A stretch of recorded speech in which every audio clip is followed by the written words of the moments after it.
Hello, everyone, and welcome back to the trading table. This is Andrew, joining me is Landon, and today we're going to be going over some of the biggest movers of the market, what to watch for tomorrow, and more. Looking at our heat map here for the S&P 500, we could see that, Microsoft, it was a pretty neutral day, right?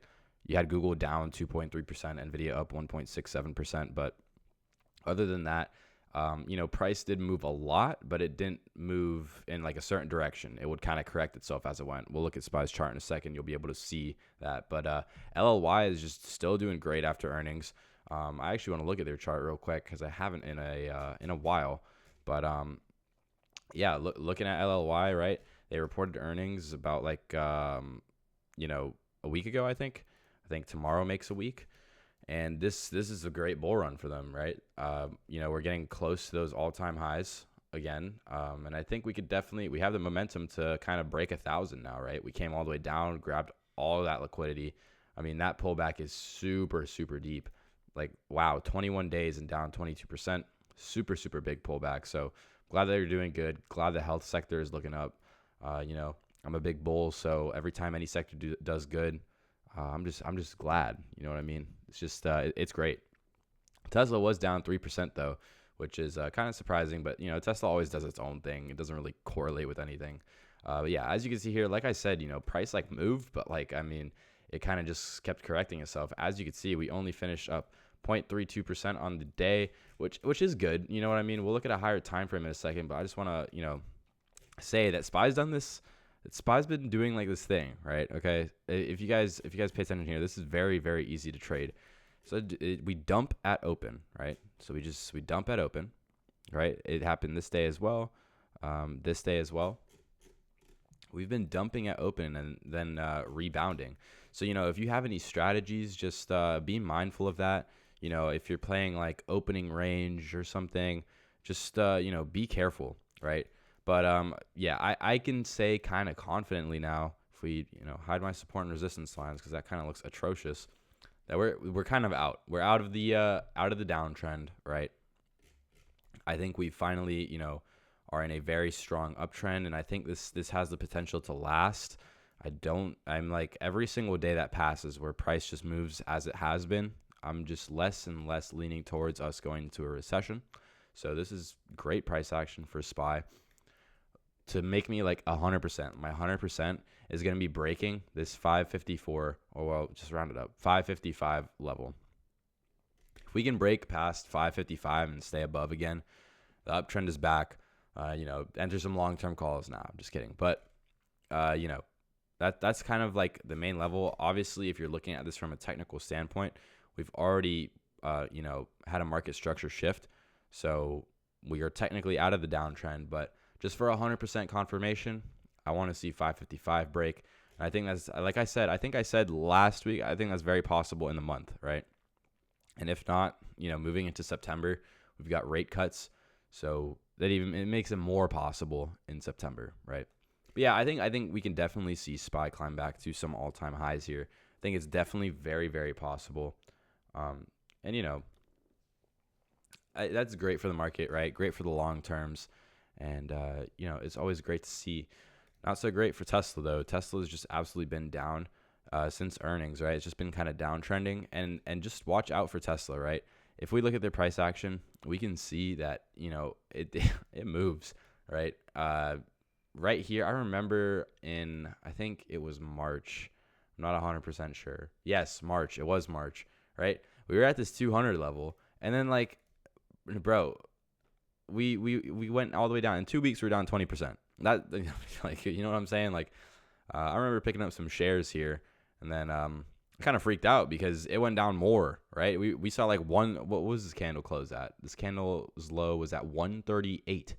So, with Tesla, just watch out for these buy opportunities, right? Every time it gets to dips into the 150s, I like to average in on Tesla. It's done that a few times. Every time we kind of, if you kind of see too, I don't know, you can kind of see we're following a pretty strong trend line. It seems like that might not be the best one. I might have to adjust, but it kind of looks like we're following a downtrend trend line. I don't really know how you'd cut it, but I don't know. Potentially, we could be pulling back to push higher. Who knows? There's a lot of people bullish on Tesla. There's a lot of people who, I don't know, hate Tesla. Tesla's like the bad kid. Tesla's a bad little kid. You know what I mean? But yeah, looking at Nvidia here, right? We didn't really correlate too heavily with Nvidia and SPY today. I don't know. It's kind of been all over the place. What is going on? It's kind of been all over the place recently with the correlation and whatnot. But if you guys do remember, I was saying while not too long ago, right? Like back when we were at 100, pick up some Nvidia shares, SMH shares, just buy in, right? And if you did that, I mean, you're balling right now. You know what I mean? Look at that. And if we hop up to a day chart here, and we take a look, right? So we were kind of faltering around the 100 level, right? And then I remember seeing that, big trade. I think, I don't know, it might have been like 70 million or $100 million just chilling at this 100 level. Might have been more. I'm not 100% sure. I don't exactly remember the amount. It was a lot of money sitting at the 100 level. And when you have a bunch of, people buying shares in a market, what happens? It's just simple supply and demand. Market price goes up. So, as you can see, in just a week, we're up 17%. So if you played long-term calls on this, or I don't know, anything, even shares, that's a crazy return for a week. So yeah, congrats to everyone that listened to that call out. We have good call outs, I promise you. Like another good one is Shopify, right? Shopify, we called out like I'd have to go double check, but I'm pretty sure we called out at around like 61 because I can remember saying like I want to see it break, and yeah. Shopify is currently at 71. So, if let's say you just be generous and say you bought in right here at 61.5, right, you'd be up 16%. So, just pay attention. These videos are useful, I promise. And we do call out good things. Another thing that's been absolutely shooting up and correcting recently, if you guys remember, I don't mean to just, toot my own horn, but, we called out Microsoft as well. Anytime Microsoft gets below the 400 level, bro, I'm just please average in, buy in. It's just like we're not breaking below this, and if we do break below this, like you're gonna be in Afghanistan anyway, and you're gonna be fight. I don't even know. You're gonna be at war. Okay, you got way more to worry about if Microsoft breaks down past like maybe not 400, maybe like 388 if you wanna But as you can see, there's very very clearly a super strong support here at the 388 level, right?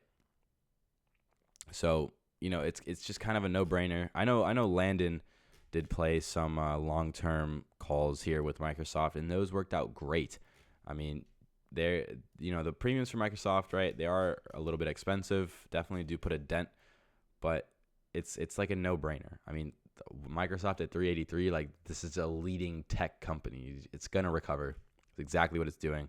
And honestly, it's not even too late to hop in, right? You might just have to, hold through like I'd wait for like a pullback maybe, like you see how we kind of up, pull back. Just wait for like a pullback because we are due for one sooner or later. So yeah, just watch out for that. Maybe if I go to the 1 hour here, it's a bit easier to see the pullbacks. Yeah, but just share like everything. I remember making a video after like the Japan market crash, and I was like, everything is on sale right now. This is like a once in like a year opportunity. This does not happen often. And same thing with Intel as well. Give it some time. That's all you got to do. Same thing with Google as well. Give it some time. It looks like it's kind of uptrending. It's really, really weak, but it is uptrending slowly. And it looks like we've got an exclusive here. Let's see. Eric Schmidt Eric. Wow, I can't speak. Just there you go. You got it. So yeah, so I guess Google's behind on AI. Okay, that actually is not that good. That just came out. That could definitely harm them if they're not kind of innovating like other companies such as Microsoft, Nvidia, Apple, etc. Speaking of Apple too, great bull run. I mean, like I said, when we see prices this low, it's just kind of a no-brainer. Apple's been above 200 for how long, and we pull back to 196. Like, come on, this is just kind of getting obvious at this point, right? You know what I mean? It's no brainer. Yeah, but Let me just double check. No, we did not have any big money plays for today. We do have the IWM put from the 12th, right? And guess what? Okay, let's just double check, right? So this was called out at 9:53, right? By the way, we already took profit from this on this day. It was more than enough. And I haven't actually checked if this guy hopped out. Hopefully he did.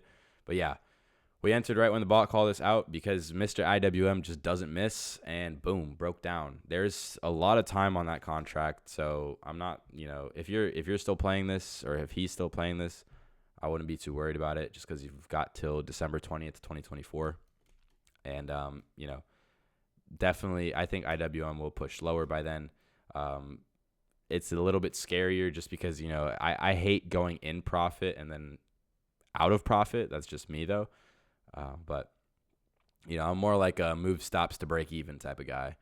But, yeah, we did break down on Monday when it was called out. And just to go ahead and look, I think we entered like at the close. So, yeah, just 9:54. And I think we sold around here because it was kind of showing signs of a reversal. So, yeah, pretty good play there. Down over $1. And the delta on that contract is pretty nice. So, great play there. But let's go ahead and take a look at earnings now, even though it is super boring for this week. One more thing, PDD, shout out PDD. They're holding their ground. They're standing tall, and that big money play is still in. That guy's insane. Risk tolerance is crazy. Looking at our earnings calendar for this week, we can see that, super, super boring week. We had Cisco after close today, and if we take a look, looks like they're up after they reported. But, yeah, once again, not a whole lot. One thing I did forget to go over, it's like super, super important. Not really sure how this slipped my mind, is we had CPI data come out at 8:30 today. And it didn't really do too much, right? We're going to be taking a look at the economic calendar as there are a few things to watch out for tomorrow. But, kind of corrected itself immediately after. So it didn't have a huge effect on the market. But nevertheless, we do have more to watch out for tomorrow. And if we just go ahead and pop over to our earnings calendar, or sorry, not the earnings calendar, but the economic calendar. As we can see, CPI data came in pretty much as forecasted. The CPI year on year only missed by 0.1%, so it wasn't like a huge surprise in either direction. Crude oil inventories came out worse than expected. So if we take a look at how that affected oil today, we can see they kind of sent it into a downtrend. As we could see here, it came out at, was that 8:30? I'm pretty sure that was at 8:30.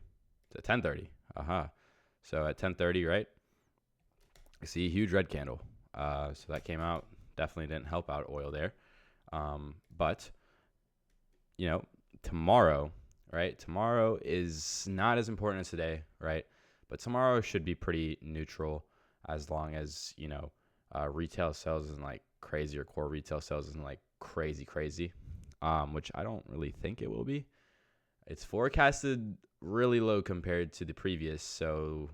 And this one's forecasted really high to the previous. So not really sure what's going on there. So maybe actually, I don't know. That's kind of a weird sign. But yeah, for tomorrow, I wouldn't really be too worried about this stuff as it is at 8:30. And, even though we had CPI data come out and the VIX is going back to normal levels, like I said, the 13.5 to 14.5 VIX is like butter for the market. I mean, it'll follow a trend all day. Just straight textbook all day.